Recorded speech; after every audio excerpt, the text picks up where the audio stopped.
Wawakami Mati, welkom bij Leri Sranang. Hier leer je makkelijk de taal van Suriname. Bekijk ons kanaal voor meer video's over Sranang Tongo. En voordat we beginnen, geef deze video alvast een duim omhoog en als je nieuw bent, abonneer dan op dit kanaal. Ai, Kogwe. Omeni dagu yu abi. Hoeveel honden heb je? Omeni is hoeveel. Dagu is hond. Abi betekent hebben. We gaan nu de woorden samentrekken. Dit kan op meerdere manieren. We beginnen met omeni.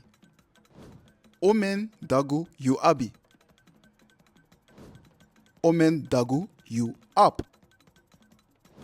Omen dagu yabi. Dat kan ook.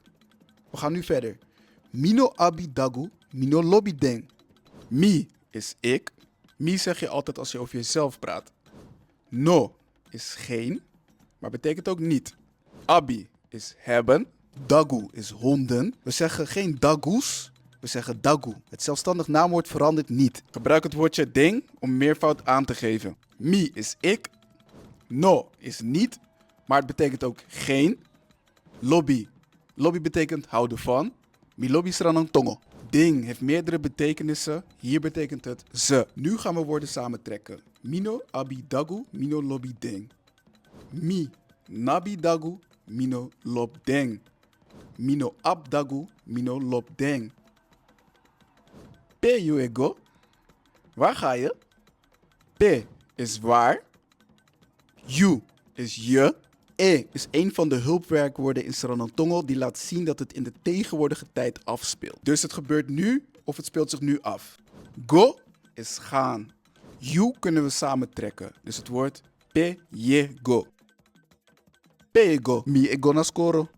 Dat betekent natuurlijk ik ga naar school. Mi is ik en deze gaan we straks samentrekken. Dat doen we met de E, het hulpwerkwoord die we gebruiken om de tegenwoordige tijd aan te geven. Go is gaan.